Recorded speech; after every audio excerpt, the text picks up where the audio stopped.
Hello and welcome to the Damn Slap Podcast Season 2. Today, I'm joined by my co-host, Cedric van Leyenhorst. Thank you for having me. Joining us once again with a score of -2 on the quiz. We will see if he can redeem himself within this season. Hopefully. We'll see.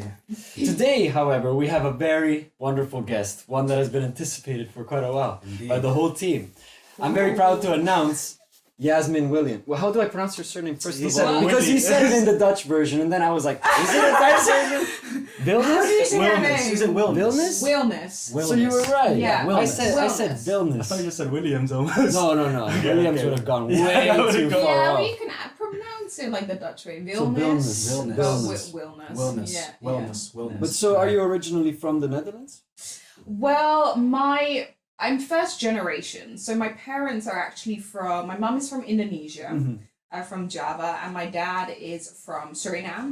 So I'm like half Suriname, I'm half Japanese. But at a young age, they both moved to the Netherlands, and then I was born in the Netherlands.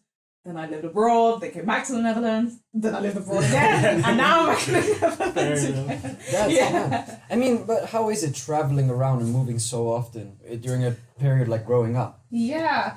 Well, first of all, for me, it was actually quite special. I never made the decision to actually move around. It was my parents' decision because we moved for my dad's job as well. And it was only the last place I went abroad, which was America, that I actually made this decision of going for myself. And I mean, being brought up bilingual and kind of multicultural and things like that, I think has made such an impact on my growth. I wouldn't want it any other way. Yeah, I mean, I can share that because, I mean, both, I can speak for you as well on this topic, that we have the same mentality and we've always grown up the same way in the sense in a multicultural environment, multilingual as well. But I think this international mindset has allowed us to make so many friendships with people that we wouldn't have been so keen to meet if we were in our traditional country or in our original countries. So I can speak for me as Italian. There's a lot of discrimination against random stuff, really weird traditional stuff. But then once you get out of it, you understand it's like, okay, the bigger picture makes a lot more sense than the narrow-minded. I mean, but wait, you moved to the US willingly. So when I was young, at the age of 2, I moved to the UK, lived there for 10 years, was supposed to be there for 2, ended up expanding to 10 years. And then my parents decided that, and this is also going to generalize a little bit, they would rather us as children be brought up as Dutch teenagers versus British teenagers, and they made a very distinctive and conscious decision on that. So we moved back, and also our family lived in the Netherlands, so we'd been away for 10 years, which my parents felt like a lot. I mean, they've been away from their own parents for so long. And then we moved back to the Netherlands, and I moved one day before I had to start high school in the Netherlands. So it was like, okay, bye friends, and now I have to make new friends. Yeah, you don't even have time to forget. No, it was like, okay, so you're moving, and you got school the next day. Oh my God. Yeah, and also because I first spoke Dutch, and then being in England, you obviously speak British, and it's a British accent and everything. And my parents at home spoke Dutch. But eventually, at first, we spoke Dutch as well. But when you get older, you make friends, and just the people around you all speak English. So eventually, we were also talking back in English towards my parents. So when I found out that we were going to move, I could speak Dutch. But it wasn't like, you wouldn't necessarily think, okay, she's lived here all her life. I mean, but were you kind of expected to speak Dutch by your family when you came here? Yeah. Yeah? They kind of Definitely. expected you to keep that culture. How successful were you, do you think? In speaking Dutch here? No, keeping the Dutch culture whilst you were growing up. Well, the thing is, and that's actually very interesting, because my parents, even though they were brought up in the Netherlands, they were very conscious about raising us in a very international way. So we didn't necessarily get brought up in just the Dutch way, or the British way, or the Suriname way, or the Indonesian way. It was so vast. And I talked with my mum about this, and she said the values that she wanted to raise us with was also being very open-minded about the world we live in. And she said the only way for you guys to kind of become those people is to not necessarily pinpoint you to a certain culture or a religion or a country or something like that. And I thought that was such an interesting thing. And I did say to her, like, I wish we would have gotten a little bit more of that. But then again, I am at the age where I can decide for myself if I want to dive deeper into that and learn more about that. So actually, it's been very recent since I've been discovering more about what's my background and where does my family line come from, you know, but also asking my grandparents, like, how did you guys grow up? I mean, my grandmother, she was forced to get married when she was 15, and she had my aunt when she was 16. And like, I was like, how was that? And that's my mum's side. And my dad's side dates all the way back to slavery. And it's like, it's so interesting to me, because in a way, even though I didn't really learn about it, it's like, okay, how does that link to kind of the person I am today?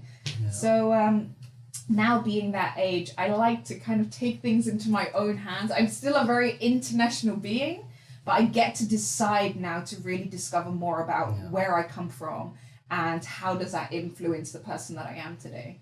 Because when I hear your story, you know, how, with an international background and everything, I mean, I can almost like relate to this, because like my family, my mom is Malaysian, and my dad is Dutch.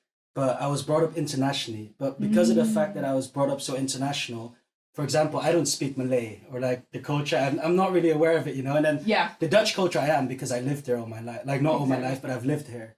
So I was wondering with you, like, are you still in touch with like your Indonesian or your Surinamese side? Because, you know. Yeah, I think the prominent like thing that connects me with that is my grandmother. Yeah. Because she was born there and everything, and then they decided to move to the Netherlands after the independence of Suriname.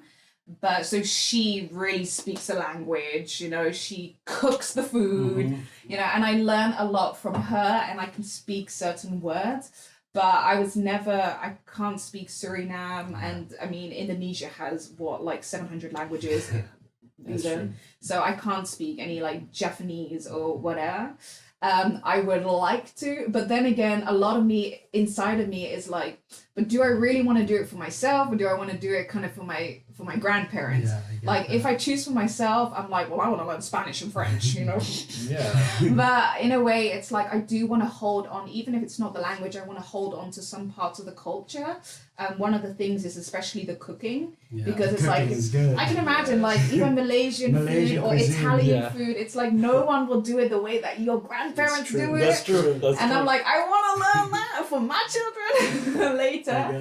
So I definitely want to hold on, because I've also noticed that because our generation is becoming more international, we are losing a little bit in touch with how much our parents or even our grandparents were invested in the culture, which I think can be positive but also negative, and I don't want it to kind of filter down and water out. So I want to hold on to some certain things and then be able to pass that on. That's why, like, me and my cousins right now, we are starting a website to be able to share more about the Japanese Suriname culture and our background. Yeah, so we started that, I think, my cousin started that, I think, like 2 weeks ago. Oh, that's pretty nice. Yeah, about, like, because my parents married, like, the traditional Indonesian Japanese way, and being able to understand who we are kind of in this setting. So through that and doing a small project like that, I'm really getting to know more about kind of that part of me, because it is a part of you in a way, even if you don't acknowledge it at first. Like, it does come back to you. Yeah. I have I mean, you seem very inquiring now. Have you always been that way? I've been very conscious from a young age, I suppose. I think that really relates back to my mum. And she has always said, like, I didn't raise you as a kid or whatever. She goes, I always raised you as like a young adult, like a little walking adult. So the conversations we'd have with each other was always just, she would talk to me in just a way that she would talk to anyone. Yeah. And I think that really helped me. And but even just the way that they raised me about always standing up for myself. And obviously I've hit a wall so many times, but they also said that's part of your growth. You got to experience it. You know, we're going to take a step back eventually. But no matter what, we'll always be here.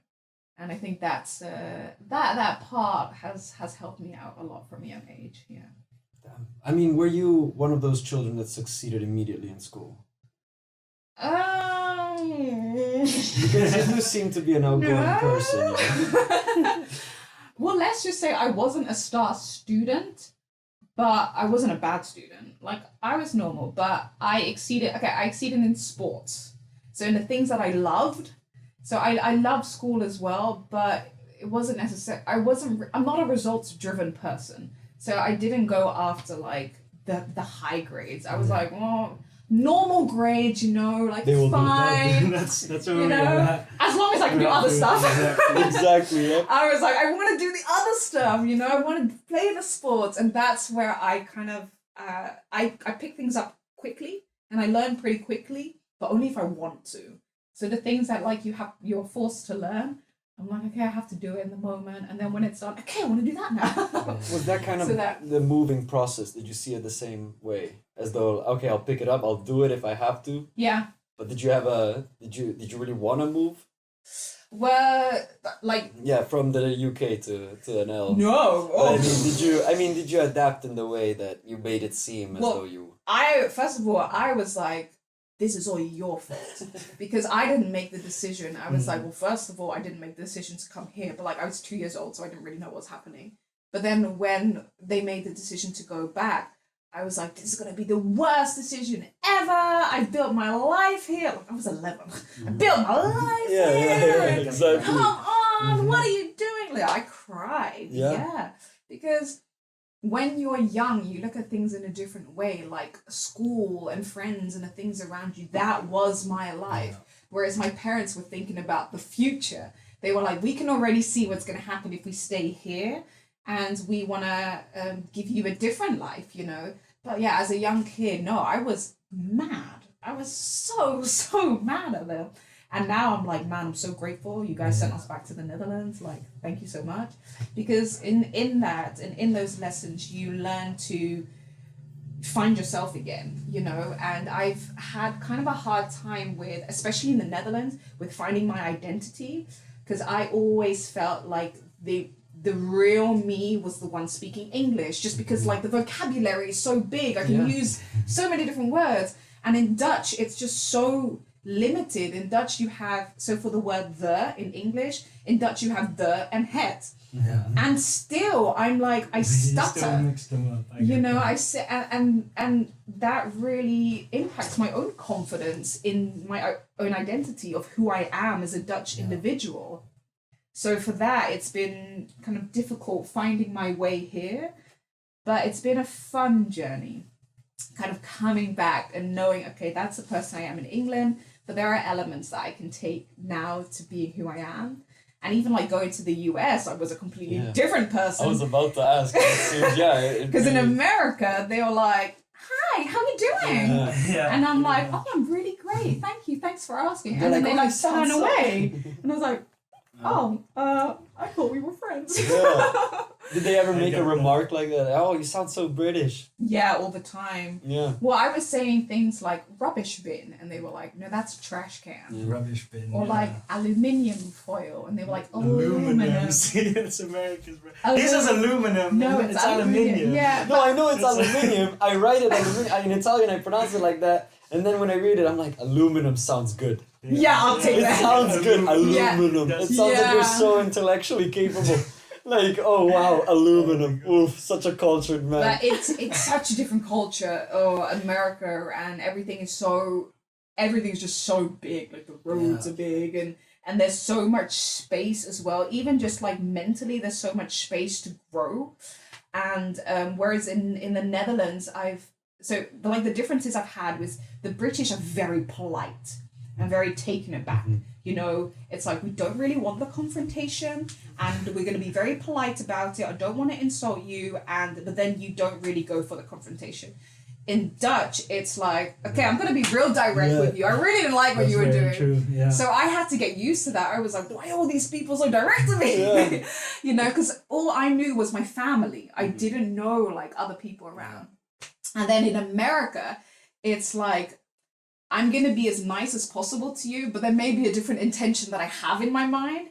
So when I was in America, it was like, okay, what do you want exactly? You know, is it, do you like me or do you not? And it's very difficult to read, but I think it really makes you more aware about how different people are, but also how much that is linked to where they're from and the culture that they've grown up in. And I can imagine that's the same for like in Italian. People in Italy are so different than people like in the Netherlands. Oh, so much. And even the Malaysian culture is so different than like the UK. Yeah. You know, but you also learn to communicate in a more open and general way towards those people. Yeah.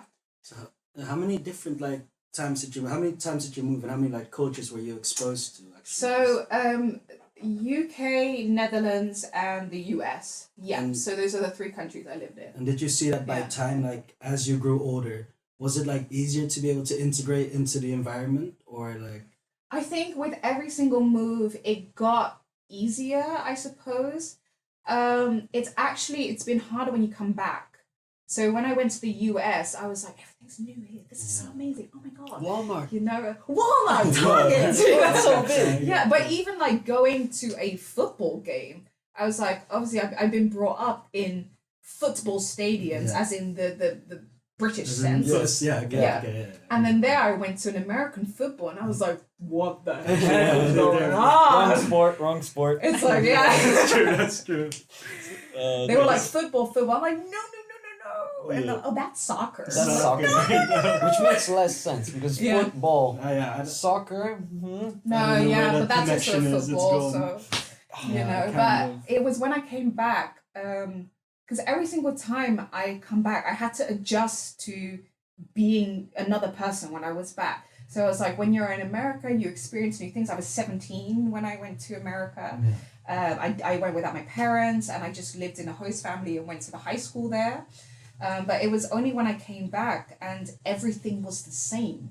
Like nothing had changed, but I felt I had changed so much. Like my bedroom was the same, my cats were the same, like my friends were the same. And that was for me more difficult to adjust to me being a new person and coming back in my old environment than me actually going abroad and experiencing everything new for the first time. But I mean, I think you adapted quite successfully after coming back here. It took me a few years. But it does seem that way. I mean, you were nominated as Best Rotterdam Businesswoman. I mean, of the year. Oh no! I mean, can you tell us what? I mean, I'm blown away by that fact. If I were the top 5 best something of something, I would be ecstatic. Yeah, that's like, true. That's about That's anything. a good achievement. Like, I don't know, best guy to burn whatever cooking thing. I'll I'm down. take it. Whatever. Yes. Any medal, I'll take. You know. The best nose. Yeah. The best nose, the Good biggest work as well. present. Exactly. The biggest presents. I'll take it. Even if I'm 5th, I'll take it. Any award. any at all. I'll put it on that wall. Yeah. Like certificates. Yeah. Well, that took some time because when I came back from America, I was 18. Like I was homesick for a whole year. That was a year. I don't think I've cried as much as I did in that year. Like I was actually miserable. You know, I just missed my life there. You know, and I miss being the person that I was. And here it was like, well, what do I do now? You know, but I decided to take that year because I didn't go back to university or to school or anything. And I discussed it with my parents. I was like, I need to take a year off. Like I literally need to process what just happened, the lessons I've learned, the person I've become. But through that, I was like, hey, I'm getting to know myself a little bit better. Maybe I can help other people in understanding themselves because not everyone has the opportunity to take like a year off. You know, usually it's like you finish high school, okay, you go straight to school, you study and that's it. And then you work and then that never stops. Yeah, that never stops. And you're dead. It goes like that. Yeah, so at a young age, like nobody gets the opportunity to do that. And I'm really grateful that my parents kind of gave me that opportunity. And I was like, I hope I can help other students kind of with that. And that's when I actually started entering kind of the entrepreneurship world. I was like, hey, maybe I can coach young people. So I started coaching people who were in their like exam year. So they had to decide like what you're going to do. And I coached them through that. And that was quite successful. That was fun. And then I was like, I'm 19, I don't know what I'm doing right now, I don't know anything about entrepreneurship, but I am coaching these kids. So I decided to then and there, like after that year of creating a business and things like that, I was like, I'm so young, there's so much I need to learn. How about I enter the corporate world for a few years, learn what I need to learn about working in the workplace. And that's when I told my parents, okay, so I've decided to not go to university, I've decided to not go to college. Instead, can I work in a corporate world? Hey, I mean, it's fair work. Yeah. And they were so positive about it. Oh, yeah. They were positive about it? That's amazing. Because, they were actually, because they've seen that even though with everything happening, I was constantly taking action, even if it was small steps. If my sisters, I have 2 younger sisters, if they would have asked that, it would have been a different story. Like, for them, it was like, you go to school, figure yourself out there, you know? So I think for everyone it's different. I can't just say to everyone, okay, take a gap year and just figure it out. Like, it has to fit you as an individual, you know? So, and then I entered the corporate world for 4.5 years. And I worked at a telephone company, the telephone company. It's like a child of T-Mobile. Oh, wow. I worked in social media there, and I worked in I did a lot. And then I entered and then I worked at a video marketing agency in Rotterdam as well, and I was the innovation manager within that company. So I had to kind of figure out how to improve things internally, but also externally. I had contact with clients, and that was the first time where I was like, whoa, okay, I didn't know. I all of a sudden entered the innovation technology startup world. Didn't know a lot about it at all. I was like, so you joined with no prior knowledge. I didn't know. I was like, I can do social media. Hey, but that takes courage. Courage. And in the meantime, in those years, I also started up my YouTube channel and was doing things like, so I knew things about video and, you know, editing, but I learned a lot there. And then within that, we started a company called Startup Funding Event, where we were going to help startups come in contact with corporates and then give them like a platform. So I was one of the co-founders of that. And then all of a sudden, I was nominated for Rotterdam Businesswoman of the Year. I mean, would you say it's uncalled upcoming for? talent. So within the company that I was in and creating, as an innovation manager, also helping with creating another company within that, I was nominated for that. And I was like, are you sure? There are probably so many other like women you can ask and upcoming talents. Like, Rotterdam is filled with so many incredible entrepreneurs, a lot of them being female as well. And I was surprised. I didn't expect it. I was like, why we help startups, you know? But I'm very grateful. I'm so grateful that I had the opportunity, you know, to present myself and to be nominated in the top 5 as well. Yeah. You see, I would pay to be top 5. What's going on here? But ultimately, I mean, once you tell the story and then you say, I don't know why I've been nominated, it doesn't do justice, you know. I think I'm way too humble about it. I'm just like, but that's a prop, right? That's an extra to everyone's work, because I think in today's society we're so prone to advertise ourselves, especially because, well, after COVID now you have to be good at it, or else you have to be an expert. You have to be an expert about using the right words and the right hashtag to get the right exposure. But in reality, it's like there are some people that suck at social media and they're so good. They would be great assets, and unfortunately, it's like they're missed out. Yeah. But I mean, to draw it back to the exchange students, because you helped exchange students. Yeah. Whilst you were helping them out, would you say you found bits of yourself whilst 100%. They spoke? Okay. Oh my gosh! That tends to be it tends to be something. I can get so enthusiastic about this as well. No, I mean that's great. I get enthusiastic about podcasts. Yeah. That's how my team knows that I like it. Well, the thing is, it was like, I really wanted to talk to the exchange students as well, because the first reason was it held my year alive. Like it was kind of an ego thing as well. I didn't want that like candle to burn out. I wanted it because, you know, the further away you go from the experience, you know, the less you start to, you forget certain things. And I was like, oh, I remember that. I remember when I was going through that challenge, you know, like anything they said I would hold on to.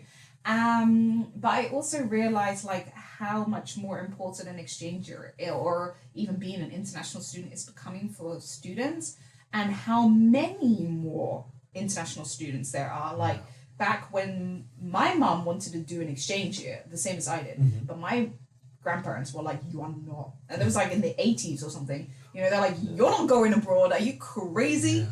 So when I was like, I think I want to go abroad, like I already said I wanted to do it, but I didn't know in what direction. My parents were like, yeah, you're going for it. Oh, wow. Yeah. My mom was like, I didn't get the opportunity. You're definitely getting the opportunity. So they're very, very supportive in that. That's not always the case for everyone. So I wanted to see how I can help them out in, you know, but also finding yourself when you're abroad. I think the best place to kind of work on yourself and find yourself is out of your comfort zone. And there's nothing like more getting out of your comfort zone than moving to a different country at a young age. Like, it's crazy, and especially by yourself. Yeah. You know, so I love being able to help like exchange students kind of find themselves when they're abroad. I think that's so important, and also understanding how to deal with challenges from their perspective, and not just, okay, you know, that exchange student has a wonderful life and I'm not having that same experience as that person. Because you, like, especially now, comparison is becoming greater and greater. You know, you can open up your Instagram and just be like, oh my God, that person has a fantastic life. And I don't have that right now. You know, so I felt the need for personal development within exchange students and international students to become way, way more important now than it did back in my day. So I get so passionate about it because I'm like, it's even more important now. And even now, with isolation happening, it's even more important. Yeah, so I really put a lot of emphasis on, you know, really helping exchange students in connecting with yourself, but also giving them the tools how to do that. Because when I was abroad, it wasn't like, okay, so let's work on myself. Yeah, like, that didn't happen. That doesn't happen. You know, and your parents want you to go abroad for your personal development. Like, that's one of the main reasons, you know, to discover yourself.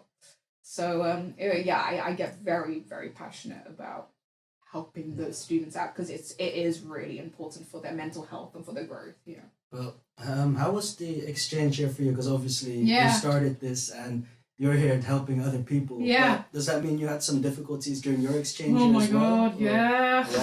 Yeah. It would be really odd if I was like, oh my God, and everything went so smoothly, perfectly. No. Like, I think a few of and that's why I put within like the company I have right now, helping exchange students, we talk a lot about cultural awareness and cultural differences, because for me, I was so used to, like, in words of communication, I was so used to just being like, okay, mom and dad, I'm going out now, see you later, bye. Because America, let's say, is not a safe place to be. Like, I forgot to text where I was, let them know, and things like that. And that ended up in like a really big discussion that I had with them, where they got so mad and was like, you have to let us know. It's just not safe here. Whereas I'm just used to grabbing the bike and going. You know, I didn't know any different. And that took me so long to switch that in my mind, because I was like, I forgot about that. And so I had a lot of difficulty, not a lot, but I had difficulty in terms of communication. But then again, I will be honest, like, I had a fantastic host family, and I still have contact with them. Oh, you know, that's nice. Now, I went back there for Thanksgiving and visited them and things like that. But making friends, like, I'm pretty open. But I found, especially with Americans, I found it really difficult to make friendships, but even deep connections. I still have sometimes a hard time with the American culture, unless they have an international background, let's say. Yeah. So making friends was really difficult for me. Quite a few things. I was homesick as well. You know, eventually after a few months, you get a little bit homesick. And it was also, there was a restriction from the organization, and that's different now, but so no one was allowed to visit you till the end of the year, and you weren't also allowed to go back. What? So that limitation, and even in that, in the end of the, like the whole year. So you went in July, and the end of the year was like in June. And they were like, and that's when people are allowed to visit you, and that's when you can go back home. Wow. So even that limitation of, no matter what I do, I can't go home. Like that is mentally, as a 17-year-old, that hurts as well, in a sense. And now they're like, okay, you can visit from February on. Oh, wow. Because yay! Yeah, they did that to you guys, and then they were like, oh, yeah, exactly. It didn't work out. Yeah. Okay, let's change that. Yeah. So those things, even like mentally, that was just draining. And my mum always said, if it doesn't work out, you can always come back home. But always remember why you made the decision to go there. And that kind of got me through it. But when I was homesick, I was like, fuck this shit. I'm going home. I don't want this anymore. Like, eventually you just want to, I was like, I just really wanted a hug, like a family member. Yeah. Like, just one hug, and I'm fine. But even that wasn't possible. So, but my dad did visit for my graduation. And that was so fun, like having him be like, "This is school, these are my classmates," and things like that. This is the football stadium. Whatever, literally anything is entertaining. This is my and I was like, okay, this is my supermarket. And he was like, whoa, supermarket, you know? So it was fun seeing his reaction. But yeah, it was mentally and emotionally, it does a lot to you. But it makes you stronger as well. Yeah, because I could 100% relate to this story, because when I was 12, I moved to the UK, but it was a boarding school, so I was there on my own as well. Yeah. So boys only. Yeah, an all boys school, Christian boys school. Oh my gosh. But the reason why my parents sent me there was for the same reason, because I kept moving and they wouldn't want me to keep on having to change friends and this and that.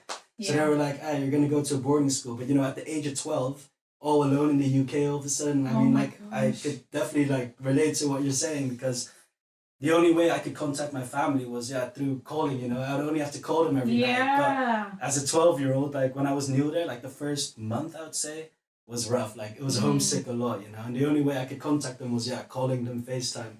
And so you want to go home, you want to see them, exactly. And then but then again, when I look back at it, it has also made me become more independent. I don't have to call my family all the time anymore. Okay, not that I would want to, I'd like to. But, you gotta say that for the camera. You would want to, you would like to. I would want to. But it really did build my character almost, and But I'll say one thing, the reason why this hits home for me is I can't relate to it directly. I was always with my family when we traveled and we lived somewhere else. Yeah. But I've seen the impact it has on a lot of people around me in this setting, in Rotterdam, especially in an international setting. You see people and how it affects them, especially now on Zoom. You open the Zoom thing, you see everyone's looking dead, what is it, Night of the Dead or something, straight revival, no joke, and I'm one of them, don't get me wrong. I'm one of them 100%. But the feeling of, I'll just go back to The Hague, and just go visit my family. That's something that is priceless. I see some people, my cameraman included, he lives literally tens of thousands of kilometers away from his home. That's something that I could never bear. And maybe I'm not grown enough for that. Maybe he's a lot more grown than me in that aspect. But I think it's just character as well, and it's also being in the situation, it does something with you than being outside of the situation and observing it, because you deal with it in such a different mental and emotional way, and you make that decision for yourself where it's like, okay, I can't do that right now, but where can I get the strength to then push myself through it? Whereas, because now I was like, I want to go abroad for a year, where I've said to myself, I would never go abroad for a year anymore if I don't have the opportunity to see my family in between. Even if it's one time per year. So I think it traumatized me. Yeah, that's what I mean. It probably traumatized me a lot. But I think if that were to happen in the situation, I think I would have to think of it differently. And I'm not saying it's easy. It's horrible. It's such a challenge. But it does something. But like you said, it definitely does something to your character and to who you eventually become as an individual. Would you say that you're ever going to visit the US just to go see the stadium or the old uni you went? Oh man, I really want to go to the US. In certain, right now. Yeah, okay, not right now. Not right now. Probably the worst spot to be. And especially Kansas. I lived in Kansas, which is a very, very Republican state. Where I was like, ooh, let me just take a step back. Yeah. But I would love to, I've already said, like, if I were to go back to my school, I would love to maybe see what I can provide value in, even if it's just inspiring to take an international time abroad or something like that. Like, I would love to speak at my old school, but just visiting my host parents again. That would be Thanksgiving. Yeah, and my host siblings, you know, and Thanksgiving is always a great time, or even just around the time of like the Super Bowl is also literally always recently, right? It was very recent, yeah. I think it was the Kansas City Chiefs actually. Yeah, wasn't it Tom Brady won his again? Yeah, again. That and he's gonna not even at New England Patriots. He's gonna continue. That's the thing. That's my bet. He's just gonna continue until he retires. He's not gonna stop. He's not gonna stop. No. I mean, he's an icon. He threw the trophy from a boat to another. After he won it, he went on a boat and he threw it to his teammate. He's Tom Brady. If I'm the teammate that plays least and I get that trophy and I see it being thrown from a boat to the other, I'll have a mini heart attack right there and then. Like, you guys, like, no way. This is our first one. Okay, look, if there's anyone I would want to give it, like, for the throw, definitely Tom Brady. Tom Brady, okay, for sure. but if he gets it wrong by any chance, that's my whole future just sinking to the bottom. Like, I'd be like the one just jumping in. And and then the headline, the what is it? Ex-player gets fired for throwing trophy in the water. Oh my or for diving to get it or something. Commitment though. Yeah. But yeah, I would love to visit. But the thing is, like, I've always seen myself maybe moving to the US. It has changed a little bit. Like, I always saw myself moving to the UK as well, and that's also changed. But I think there are so many opportunities in the USA to grow as well, even with your company, but also just the environment kind of. I wouldn't move to Kansas, let's say. Probably not. I wouldn't. I was like, I love my host family, but I wouldn't live in Kansas or where they live. But like, even the prospect, I've been to New York now a few times, and like, I love the vibe there and the culture, and you know, so that part really kind of interests me as well. Yeah. Or even a city like Chicago, you know, which is booming, a lot of stand-up comedy and a lot of creativity. Looks like such a good city, you know, so I think there are a lot of opportunities. But right now in this day and age, I'm happy to be in the Netherlands. It's a good foundation, good spot to be. Yeah. Did you almost become like part of the family of that host family? Because I can't imagine having to spend a year. Like a year is quite long, and not being able to go home or anything. Yeah. So you really have you have to integrate with that family almost. Well, they're like, you're our daughter. Oh, that's so nice. Whereas like the first day I was like, can I grab a glass out of the cup? You know, it was like, can I grab something out of the kitchen? And at the end of it, I was like, you know, I was like not doing the dishes, or I was like, oh shoot, okay, I should put everything away. Yeah.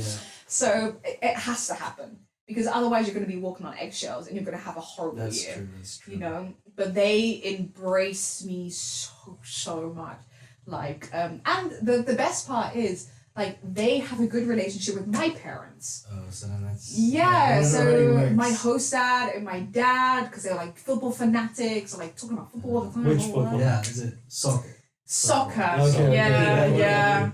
Soccer. Yeah. Sounds bad, doesn't it? Yeah. It's like aluminum. I'm going to be honest, I feel like a betrayal for even saying the word. Yeah. I'm like, I get that. because I was brought up in the football world, and I'm like, football. It doesn't. When my dad started saying soccer, I was like, traitor! How could you? Yeah. But I noticed that you are an inspiring person. The way you speak about things is like you put feelings behind it, and you can see that you've experienced a lot and you speak from the soul, which is one of the most inspiring things.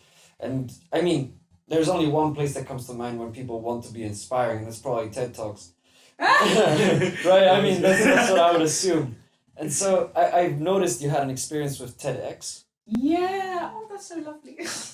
Yeah. The year was 2016. Yeah. I was going to say. It was 2016. I was busy. I was already working in kind of like the corporate world and things like that. No, I actually wasn't. I hadn't started yet. I was kind of figuring myself out in my entrepreneurship journey and things like that.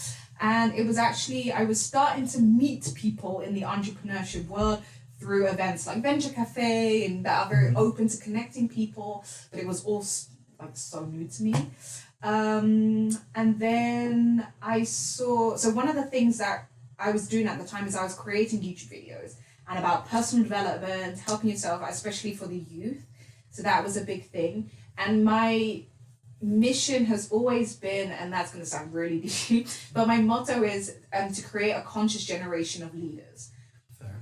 So exactly. So I've been always connected to kind of, okay, I kind of am figuring things out for myself, but how can I help the next generation to help them figure themselves out to become the new leaders of the future? Because everything comes down to us. We're going to be the future and the people after us. So that was always one of the things that kept me kind of going and moving forward. And then TEDx all of a sudden came my path. And I wrote down TEDx. So I'm very spiritual. Manifestation, visualization is a big thing. Yeah. I write a lot, like every single day. And one of the things I wrote down was like, okay, TEDx talk when I'm 30, you know? And then all of a sudden, someone sent me this, that in TEDx Rotterdam was the first year. It's always the first year that they were going to open it up to the people to have, you know, people share their story. Because usually with TEDx talks, it's like they ask experts, and then you get invited and stuff like that. And so they did like an open mic, and something clicked. I was like, I think I need to apply.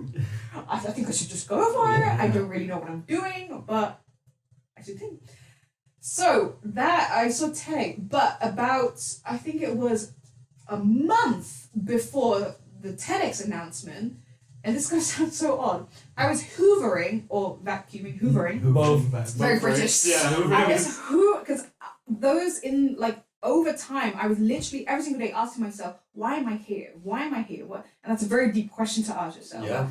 Well, what is the reason why I'm like, what do I do?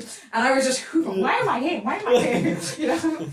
And I was going to be honest, I was hoovering, and all of a sudden it hit me. And that's when I came with creating conscious generation of leaders. And you have to create something with helping the next generation out. So that's why right now I'm telling it in the timeline's a bit off. And then about a month after, it was like, okay, TEDx is looking for people who want to share. It was like, aspire to inspire. And I was like, that was perfectly fit. Yeah, okay, exactly. Does this fit within that? So I created a video application, I sent it in, and it was like, instead of instead of all these things that we have in that we learn in like high school, why can't we do more in terms of consciousness and things like that? And then they were like, okay, you have been nominated again. Now you see being nominated for stuff. When have we been nominated? We need to do that as well, bro. Just apply. Yeah, exactly. It'll come. It'll come when you know what you want to do. It comes.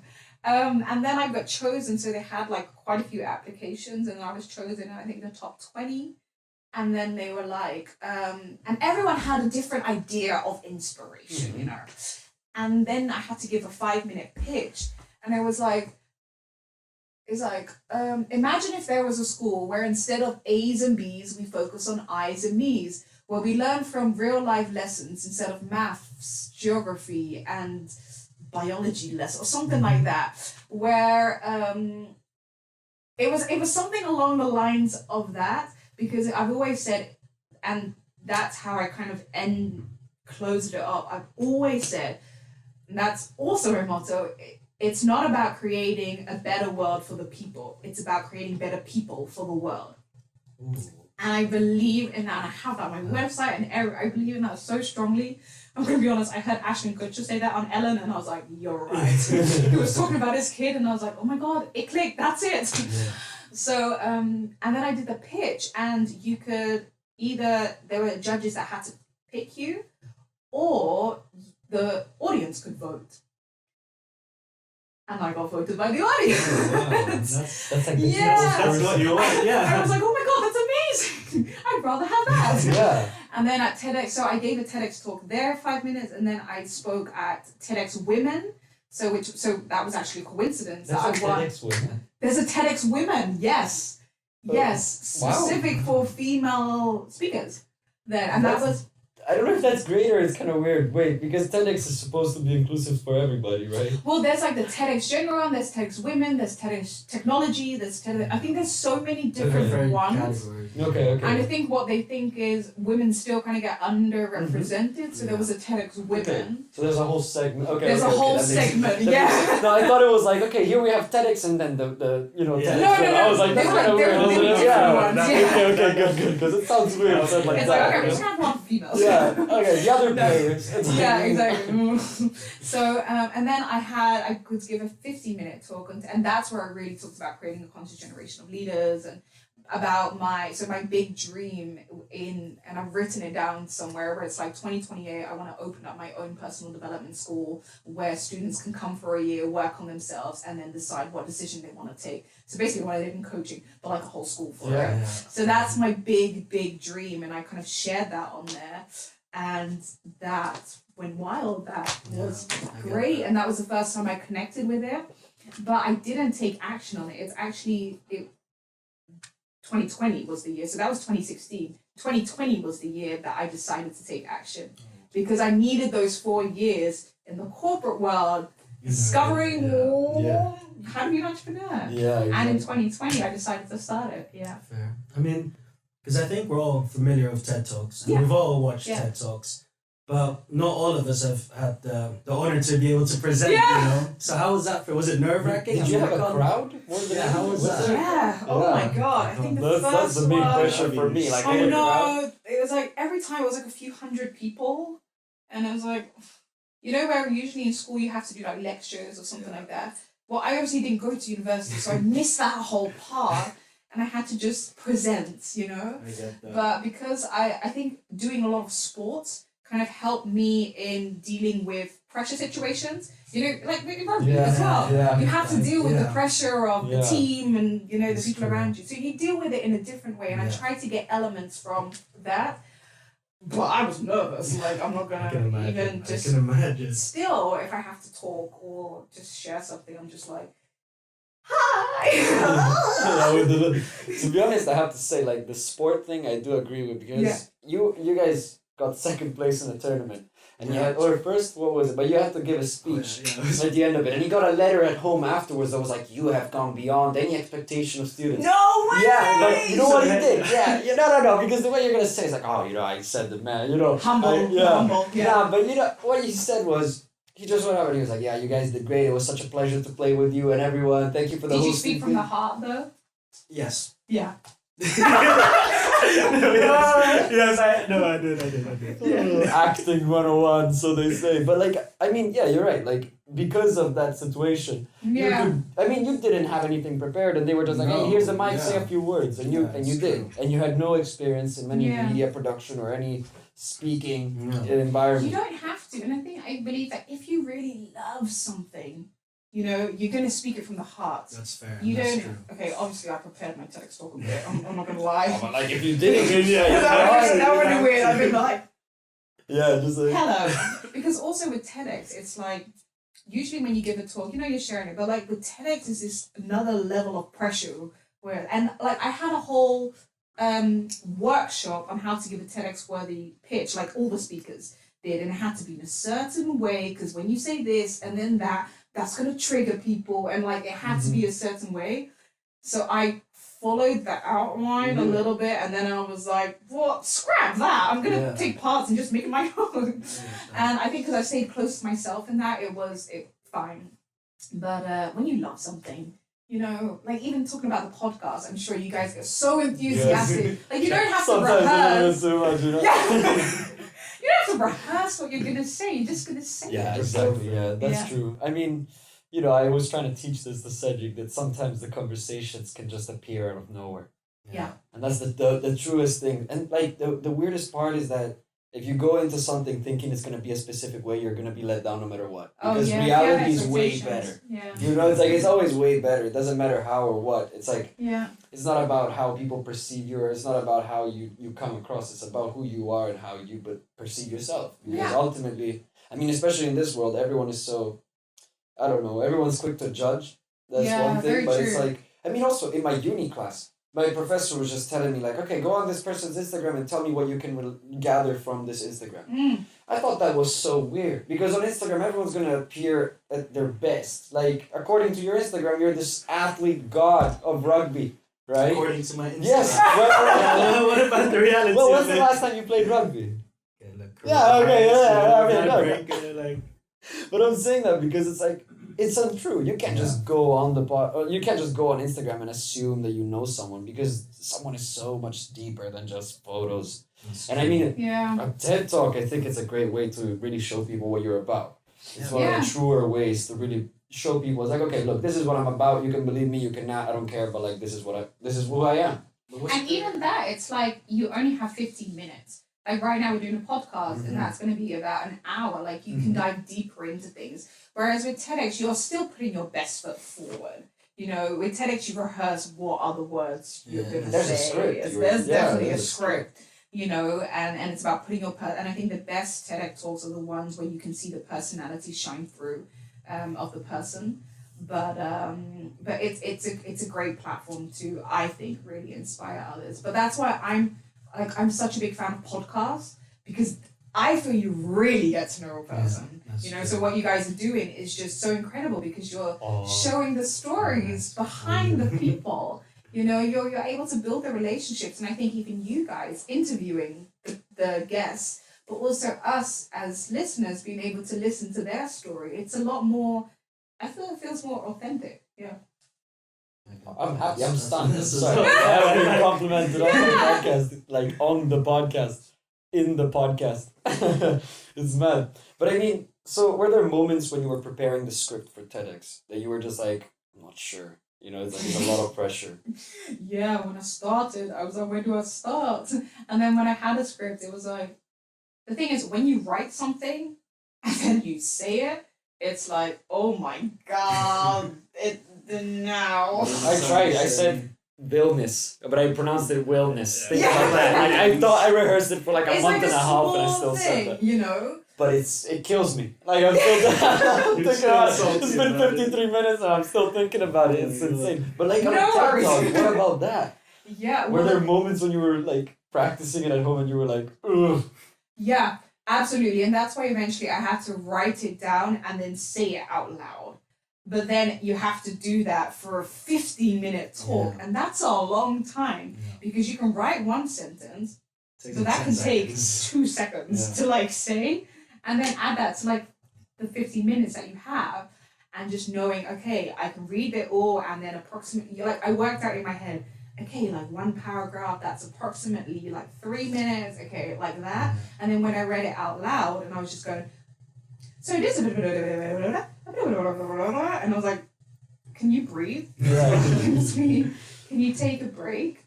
And just adding the words that I use into it in a normal conversation instead of how I would like write it down.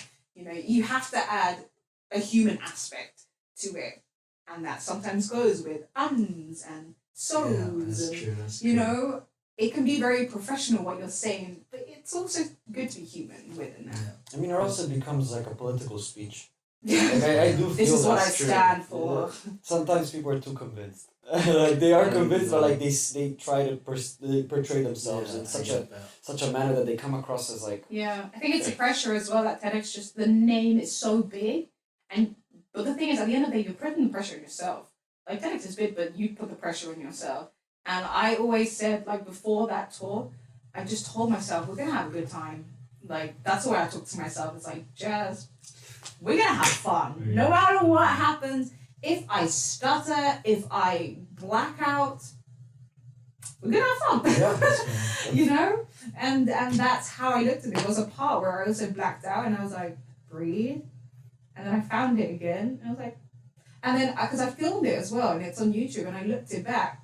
And I know exactly the moments where I was like, that didn't go well. But when I look back at it, it looks like just a normal pause. Yeah. Like everyone does, you know? But for yourself, because you're like, I want it to be perfect. Yes. It can be different, I share that. You have to have fun. Yeah. Were you able to fully express your ideas or communicate like your vision at TEDx? Because you know, as you said, they kind of told you like what not to say, or like, you know, you might get some reaction out of people if you say this? Yeah. So were you like just fully able to say anything you wanted, or? A lot of it, yeah. I think about 80%. They do check to see if it's within like the guidelines. Like one of the things is you're not allowed to like swear on there. Yeah. And I didn't necessarily have that in my talk, but I know someone else, like her talk was about one swear word. Oh no. Yeah. I think she was the one that won as well. Well, hold on. She just won that match. Yeah. I can't remember what it was, but it was like, okay, we're gonna make an exception because that's like part of what it's about. And she started with that, and that it triggers everyone. Everyone's just like, yeah, swear words are the most powerful words there are. Yeah, so it's like, okay. But it created what she was talking about. So I had to think about that also, and I was like, okay, how do I involve the people with like the hands up? Yeah. You know, does anyone recognize this? But how do you do that in a natural way and not like put your hand up, yeah. This ain't school. Exactly. So a lot of the elements, and I think that was really important. It's like if I have one shot at it, I want it to be as authentic and as me as possible. But that's in anything that I do. I'm like, if I have one shot, I want it to be me. Would you say that you would have more to say now than back then? Or would you rather... That's actually a good question. I think... So I was 20 when I did that talk. And I wrote 30 on my bucket list. Yeah, she was our age, so we gotta have to do a TED Talk then. I was 20 at that age, and I feel like now being 24, so still young, I feel I learn a lot more about myself. But the thing is that because the idea came into my head so fresh, I feel like that talk was at its most authentic that it could be. That's amazing. And that's I wouldn't want to change it for the world. That's you know. But you would want to go on again. Oh, I'd love that. Yeah, that's what. Yeah, because that's. I mean, some people say that it's kind of a lot of pressure. Yeah. But I mean, with that pressure, it's like a lot of people. For example, I know a few people who went to TED Talk, but like they ended up saying what the crowd would have wanted rather than what they were sending out, and it's like they always complain. They were like, "No, I would want to do it again 1,000 times because of that." But I think that ties well with what you said. Is like there are guidelines, but if you see through it and you can picture yourself at the end of that run, still the same person you would have been before. Yeah. And that's all you can add, all you can have. But unfortunately, we have run out of time. But I would one last task. If you could say anything to the audience right now, a piece of advice, something of encouragement, look at that camera. Where do I start? Yeah, it's a.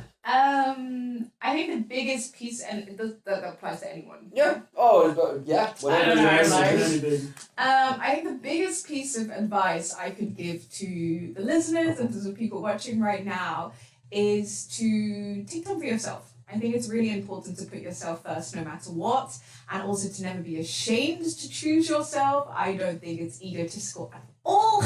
I think it's really part of getting to know you and also becoming very aligned and aware of the type of person you want to be and also where you want to work towards. So definitely give yourself the room and time and space to grow, and don't be ashamed of putting yourself among others if you know it's going to help you out in the long run. So I think that's it. Very well put. Yeah, that is a genius. But thank you again for coming on the show. We thank you. Thank you for being the co-host once again. Thank you for the entire team. And have a nice day. I'll see you guys in the next one in probably 5 seconds. Nice. All right. Hey, thank you so much. It was very nice. It was very, very nice. It was very nice.